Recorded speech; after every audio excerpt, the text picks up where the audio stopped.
90% student இந்த mistake கூட தான் காலேஜ் செலக்ட் பண்றாங்க. கேம்பஸ் சூப்பரா இருக்கு, ஃபீஸ் ஓகே, பட் அப்ரூவல்ஸ் இல்லனா என்ன ஆகும் தெரியுமா? யூஜிசி, ஏஎஸ்டி, NAC இந்த 3 வேர்ட்ஸ் தான் உங்க லைஃபையே சேஞ்ச் பண்ணுது. எப்படின்னு கேக்குறீங்களா? 1 மினிட்ல காலேஜ்க்கு அப்ரூவல் எக்ஸ்பிளைன் பண்ணுங்க. UGC university grant commission. UGC approval இருந்தாதான் காலேஜ் லீகலா டிகிரி கொடுக்க முடியும். Government job, higher studies valid ஆகும். AICT all India council for technical education. Engineering, MBA, MCA மாதிரியான டெக்னிக்கல் கோர்சஸ்க்கு ஏஐசிடி அப்ரூவல் ரொம்பவே important. National assessment and accreditation council, NACனு சொல்லுவாங்க.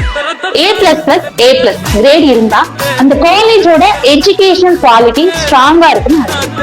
சிம்பிளா சொல்லணும்னா UGC degree valid, AICTE course approval, NAC quality level. இனி நீங்க காலேஜ் செலக்ட் பண்ணும்போது பிளேஸ்மெண்ட்டை மட்டும் பார்க்காம கூடவே என்ன மாதிரியான அப்ரூவல்ஸ் இருக்கா அப்படின்றதையும் செக் பண்ணிட்டு காலேஜை செலக்ட் பண்ணுங்க. காலேஜஸ் பத்தின மோர் இன்ஃபர்மேஷனுக்கு நம்ம பேஜை ஃபாலோ பண்ணிட்டு +2 படிக்கிற உங்க ஃப்ரெண்ட்ஸ்க்கும் ஷேர் பண்ணுங்க. தேங்க்யூ.